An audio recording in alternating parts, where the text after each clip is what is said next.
Hello friends, welcome to ಐಜಿಸ್ cooking channel.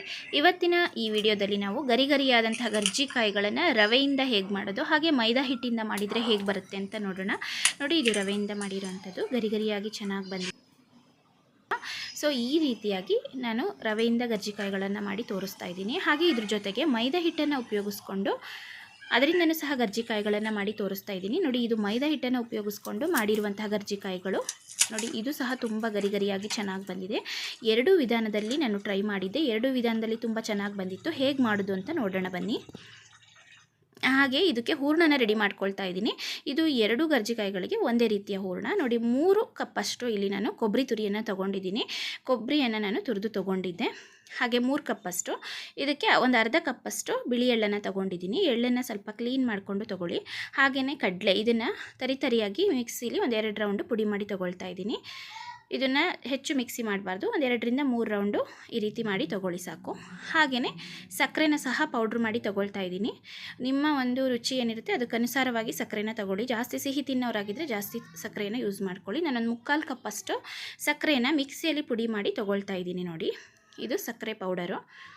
ಹಾಗೆಯೇ ಏಲಕ್ಕಿ ಪುಡಿಯನ್ನು ಸಹ ಒಂದು ಅರ್ಧ ಚಮಚದಷ್ಟು ಹಾಕ್ಕೊಂಡಿದ್ದೀನಿ. ಈಗ ಇದನ್ನು ಚೆನ್ನಾಗಿ ಮಿಕ್ಸ್ ಮಾಡಿಕೊಂಡ್ರೆ ನೋಡಿ, ಗರ್ಜಿಕಾಯಿಗೆ ಬೇಕಾಗಿರುವಂತಹ ಹೂರಣ ರೆಡಿ ಆಯಿತು. ಈ ಹೂರಣವನ್ನು ಈಸಿಯಾಗಿ ರೆಡಿ ಮಾಡ್ಕೊಳ್ಬಹುದು. ನೋಡಿ, ಈಗ ಇದನ್ನು ಮಾಡೋದು ಹೇಗೆ ಅಂತ ತೋರಿಸ್ತಾ ಇದ್ದೀನಿ. ಇದು ರವೆ ಗರ್ಜಿಕಾಯಿ. ರವೆ ಹಾಕ್ಕೊಳ್ತಾ ಇದ್ದೀನಿ. ಇಲ್ಲಿ 2 ಕಪ್ಪಷ್ಟು ರವೆನ ಉಪಯೋಗಿಸ್ಕೊಳ್ತಾ ಇದ್ದೀನಿ. ರವೆ ಗರ್ಜಿಕಾಯಿ. ಹಾಗೆಯೇ ಇದರೊಟ್ಟಿಗೆ ನಾನು ಮೈದಾ ಸಹ ಒಂದು 3/4 ಕಪ್ಪಷ್ಟು ತೊಗೊಂಡಿದ್ದೀನಿ. ರವೆ ಮಾತ್ರ ಹಾಕಿದರೆ ಚೆನ್ನಾಗಿ ಬರೋದಿಲ್ಲ. ಹಾಗೆ ಸಕ್ಕರೆ ಪುಡಿ ಒಂದು 2 ಚಮಚದಷ್ಟು ಹಾಕ್ಕೊಳ್ತಾ ಇದ್ದೀನಿ. ಅದು ಮೇಲ್ಗಡೆ ಹಿಟ್ಟು ತಿನ್ನುವಾಗ ತುಂಬ ಟೇಸ್ಟಿಯಾಗಿರುತ್ತೆ. ಹಾಗಾಗಿ ಸಕ್ಕರೆ ಪುಡಿ ಒಂದು 2 ಚಮಚದಷ್ಟು ಹಾಕ್ಕೊಂಡು ಚೆನ್ನಾಗಿ ಮಿಕ್ಸ್ ಮಾಡ್ಕೊಳ್ತಾ ಇದ್ದೀನಿ. ಈಗ ಮಾಡ್ತಿರೋವಂಥದ್ದು ರವೆ ಗರ್ಜಿಕಾಯಿ ಅಂತ ಹೇಳ್ಬೋದು. ನೋಡಿ, ರವೆಯಲ್ಲೇ ಮಾಡೋವಂಥದ್ದು. ರವೆ ಚಿರೋಟಿ ರವೆಯನ್ನು ಉಪಯೋಗಿಸ್ಕೊಳ್ಳಿ. ನೋಡಿ, ಈಗ ಇದಕ್ಕೆ ನಾನು ಎಣ್ಣೆಯನ್ನು ಈ ರೀತಿ ಬಿಸಿ ಮಾಡಿ ಹಾಕ್ಕೊಳ್ತಾ ಇದ್ದೀನಿ. ತುಂಬ ಬಿಸಿ ಇಲ್ಲ ಎಣ್ಣೆ, ಮೀಡಿಯಮಾಗಿ ಬಿಸಿ ಮಾಡಿಕೊಂಡು ಎಣ್ಣೆನ ಹಾಕ್ಕೊಂಡು ಈ ರೀತಿ ಮಾಡ್ಕೊಳ್ತಾ ಇದ್ದೀನಿ. ಒಂದು ಸರಿ ಈ ರೀತಿ ಕಲಿಸ್ಕೊಂಡು ನಂತರ ಕೈಯಿಂದನೇ ನೀರು ಹಾಕ್ಕೊಂಡು ಕಲಿಸ್ಬೇಕಾಗತ್ತೆ.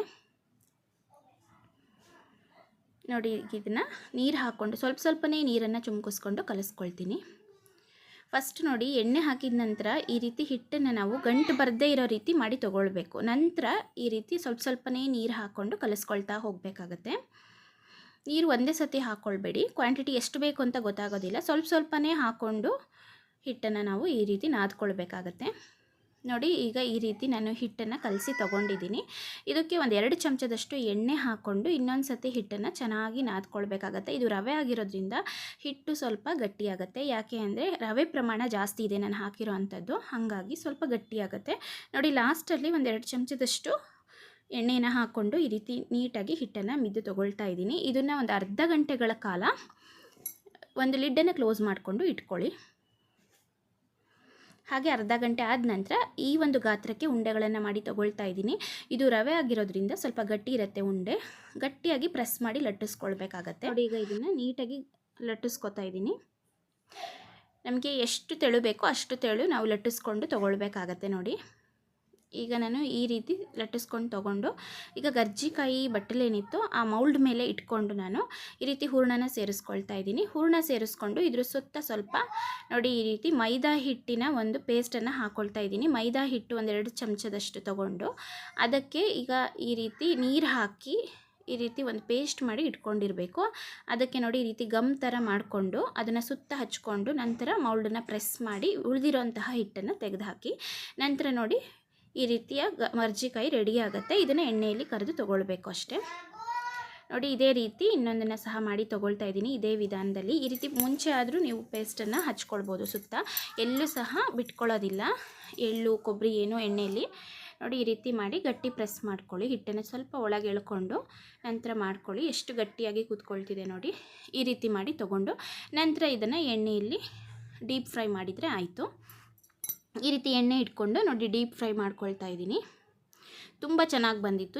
ಯಾವ ರೀತಿ ಮಾಡಿಕೊಂಡ್ರೂ ನಮಗೆ ಪರ್ಫೆಕ್ಟಾಗಿ ಬರುತ್ತೆ. ಮೈದಾದಲ್ಲಿ ಮಾಡಿದರೂ ಪರ್ಫೆಕ್ಟಾಗಿ ಬರುತ್ತೆ, ಹಾಗೆಯೇ ರವೆಯಲ್ಲಿ ಮಾಡಿದ್ರೂ ಸಹ ತುಂಬ ಪರ್ಫೆಕ್ಟಾಗಿ ಬರುತ್ತೆ.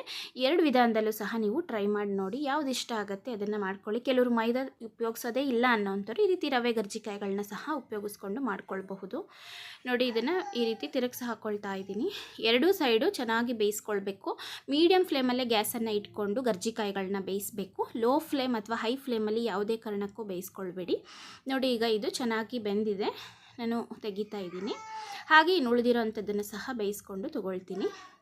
ತುಂಬ ಚೆನ್ನಾಗಿ ಹಾಗೆ ತುಂಬ ಪರ್ಫೆಕ್ಟಾಗಿ ಬಂದಿತ್ತು. ನೋಡಿ, ತೋರಿಸ್ತೀನಿ. ಇದನ್ನು ತೆಗೆದ ತಕ್ಷಣ ಇದನ್ನು ಸ್ವಲ್ಪ ಆರ್ಲಿಕ್ಕೆ ಇಡಬೇಕು. ನೋಡಿ, ಆರಿದ ನಂತರ ಈ ರೀತಿಯಾಗಿ ಬಂದಿತ್ತು ರವೆ ಕರ್ಜಿಕಾಯಿಗಳು. ತುಂಬ ಟೇಸ್ಟಿಯಾಗಿ ಸಹ ಇತ್ತು. ಇದರಲ್ಲಿ ಒಂದನ್ನು ನಾನು ಈ ರೀತಿ ಕಟ್ ಮಾಡಿ ತೋರಿಸ್ತೀನಿ. ನೋಡಿ, ಈ ರೀತಿ ಬಂದಿತ್ತು ಕರ್ಜಿಕಾಯಿ. ಖಂಡಿತ ನೀವು ಸಹ ಇದನ್ನು ಟ್ರೈ ಮಾಡಿ. ಹಾಗೆಯೇ ನೋಡಿ, ಮೈದಾ ಹಿಟ್ಟಿಂದ ಮಾಡಿ ತೋರಿಸ್ತಾ ಇದ್ದೀನಿ. ಇಲ್ಲಿ ನಾನು 2 ಕಪ್ಪಷ್ಟು ಮೈದಾ ಹಿಟ್ಟನ್ನು ಉಪಯೋಗಿಸ್ಕೊಳ್ತಾ ಇದ್ದೀನಿ.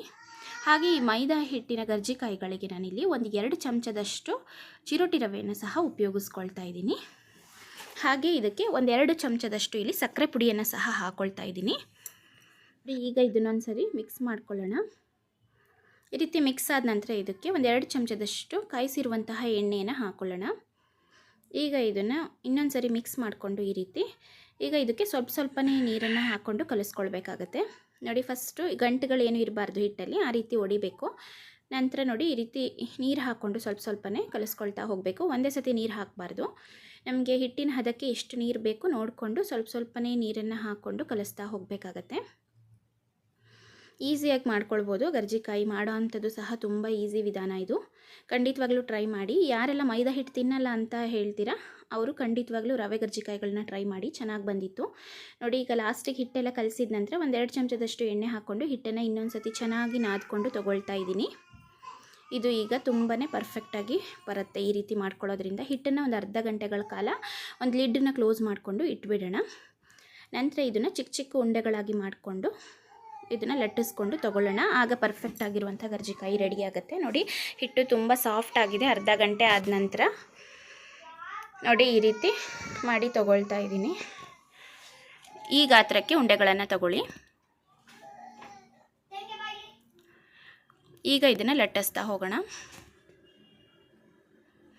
ನೋಡಿ, ಈ ರೀತಿ ಒಂದು ಸ್ವಲ್ಪ ಮೈದಾ ಹಿಟ್ಟನ್ನು ಹಾಕ್ಕೊಂಡು ಹುಡಿಯಾಗಿರುವಂತಹ ಮೈದಾ ಹಿಟ್ಟನ್ನು ಹಾಕಿದ ನಂತರ ಈ ರೀತಿ ಲಟ್ಟಿಸ್ಕೊಳ್ಳಿ. ಸ್ವಲ್ಪ ತೆಳುವಾಗಿ ಲಟ್ಟಿಸ್ಕೊಳ್ಳಿ, ಚೆನ್ನಾಗಿ ಬರುತ್ತೆ. ನೋಡಿ, ಈ ರೀತಿ ನಾನು ತೊಗೊಳ್ತಾ ಇದ್ದೀನಿ ಲಟ್ಟಿಸ್ಕೊಂಡು.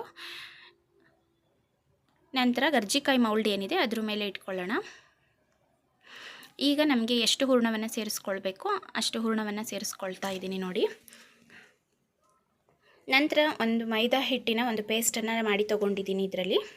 ಇದನ್ನು ಸುತ್ತ ಹಾಕ್ಕೊಳ್ತಾ ಇದ್ದೀನಿ. ಅಂದರೆ 1 ಸ್ಪೂನ್ ಅಥವಾ 2 ಸ್ಪೂನಷ್ಟು ಮೈದಾ ಹಿಟ್ಟಿನ ತೊಗೊಂಡ್ಬಿಟ್ಟು ಅದಕ್ಕೆ ಸ್ವಲ್ಪ ನೀರನ್ನು ಆ್ಯಡ್ ಮಾಡಿಕೊಂಡು ಈ ರೀತಿ ಪೇಸ್ಟನ್ನು ಮಾಡಿಕೊಂಡು ಇಟ್ಕೊಳ್ಳಿ. ಇದನ್ನು ಹಚ್ಚಿಬಿಟ್ಟು ಈ ರೀತಿ ಪ್ರೆಸ್ ಮಾಡೋದ್ರಿಂದ ಎಣ್ಣೆ ಒಳಗಡೆ ಹಾಕಿದ ನಂತರ ಕರ್ಜಿಕಾಯಲ್ಲಿ ಎಳ್ಳಾಗಲಿ ಅಥವಾ ಕೊಬ್ಬರಿ ಆಗಲಿ ಏನೂ ಸಹ ಬಿಟ್ಕೊಳ್ಳೋದಿಲ್ಲ. ಹಾಗಾಗಿ ಈ ರೀತಿ ಮಾಡ್ಕೊಳ್ಳಿ. ಮೈದಾ ಪೇಸ್ಟನ್ನು ಸುತ್ತ ಹಚ್ಚಿಬಿಟ್ಟು ನಂತರ ಪ್ರೆಸ್ ಮಾಡಿ ಈ ರೀತಿ ಪರ್ಫೆಕ್ಟಾಗಿ ಬರುತ್ತೆ. ಅದನ್ನು ನಾವು ಎಣ್ಣೆಯಲ್ಲಿ ಹಾಕಿ ಕರಿಬೋದು, ಚೆನ್ನಾಗಾಗುತ್ತೆ. ನೋಡಿ, ಇದೇ ರೀತಿ ಇನ್ನೊಂದನ್ನು ಸಹ ಮಾಡಿ ತೋರಿಸ್ತಾ ಇದ್ದೀನಿ. ಫಸ್ಟು ರೌಂಡ್ ಶೇಪಲ್ಲಿ ಉಂಡೆಗಳನ್ನು ತಗೊಂಡು ನಂತರ ಡ್ರೈ ಮೈದಾ ಹಿಟ್ಟನ್ನು ಸ್ವಲ್ಪ ಹಾಕ್ಕೊಂಡು ಲಟ್ಟಿಸ್ಕೊಳ್ಳಿ. ಎಷ್ಟು ಅಗಲ ಬೇಕು ನೋಡಿಕೊಂಡು, ನಿಮ್ಮ ಮೌಲ್ಡ್ ಎಷ್ಟು ಅಗಲ ಇರುತ್ತೆ ನೋಡಿಕೊಂಡು ಈ ರೀತಿ ಮಾಡ್ಕೊಳ್ಳಿ. ನಂತರ ಅದ್ರ ಮೇಲೆ ಇದನ್ನು ಇಟ್ಬಿಟ್ಟು ಹಾಗೆ ನೋಡಿ, ಮೈದಾ ಪೇಸ್ಟ್ ಏನಿತ್ತು ಅದನ್ನು ಹಚ್ತಾ ಇದ್ದೀನಿ. ಈ ರೀತಿ ಹಚ್ಕೊಂಡು ನಂತರ ಅದರೊಳಗಡೆ ಹೂರಣವನ್ನು ಸೇರಿಸ್ಕೊಳ್ತಾ ಇದ್ದೀನಿ. ಹಾಗೆಯೇ ಈಗ ಕ್ಲೋಸ್ ಮಾಡೋಣ. ಇದನ್ನು ಪ್ರೆಸ್ ಮಾಡೋಕ್ಕಿಂತ ಮುಂಚೆ ಹಿಟ್ಟನ್ನು ಈ ಕಡೆಗೆ ಎಳ್ಕೊಂಡು ನಂತರ ವೇಸ್ಟ್ ಏನಿರುತ್ತೆ ಅದನ್ನು ತೆಗೆದುಬಿಟ್ಟು ನೋಡಿ, ಈ ರೀತಿ ಮಾಡಿದರೆ ರೆಡಿ ಆಯಿತು. ಈಗ ಇದೇ ರೀತಿಯಲ್ಲಿ ಎಲ್ಲದನ್ನು ಸಹ ಮಾಡಿಕೊಂಡು ನಂತರ ಉಳಿದಿರೋಂಥದ್ದನ್ನು ಎಣ್ಣೆಯಲ್ಲಿ ಡೀಪ್ ಫ್ರೈ ಮಾಡ್ಕೊಳ್ಳೋಣ. ನೋಡಿ, ಇದೀಗ ರೆಡಿ ಇದೆ.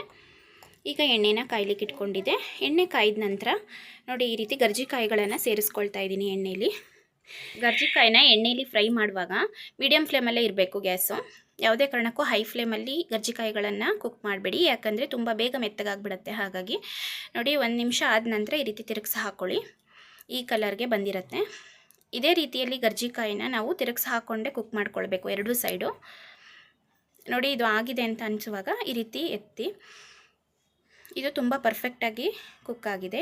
ಈ ಒಂದು ಕಲರ್ಗೆ ಬಂದ ತಕ್ಷಣ ನಾವು ತೆಗಿಬೇಕಾಗತ್ತೆ. ಈ ರೀತಿ ಖಂಡಿತ ಟ್ರೈ ಮಾಡಿ, ತುಂಬ ಪರ್ಫೆಕ್ಟಾಗಿ ಬಂದಿತ್ತು. ನೋಡಿ ಇದೀಗ ಹೇಗೆ ಬಂದಿದೆ ಅಂತ ನೋಡೋಣ. ನೋಡಿ ಫ್ರೆಂಡ್ಸ್, ಇದು ನಾನು ಮೈದಾ ಹಿಟ್ಟನ್ನು ಉಪಯೋಗಿಸ್ಕೊಂಡು ಮಾಡಿರುವಂತಹ ಗರ್ಜಿಕಾಯಿ. ತುಂಬ ಚೆನ್ನಾಗಿ ಬಂದಿತ್ತು, ಗರಿ ಗರಿಯಾಗಿ ಸಹ ಇತ್ತು. ಖಂಡಿತವಾಗ್ಲೂ ನೀವು ಸಹ ಟ್ರೈ ಮಾಡಿ. ಇಷ್ಟ ಆಗಿದ್ದರೆ ವಿಡಿಯೋವನ್ನು ಲೈಕ್ ಮಾಡಿ, ಹಾಗೆ ಚಾನಲ್ನ ಸಬ್ಸ್ಕ್ರೈಬ್ ಮಾಡ್ಕೊಳ್ಳಿ. Thank you.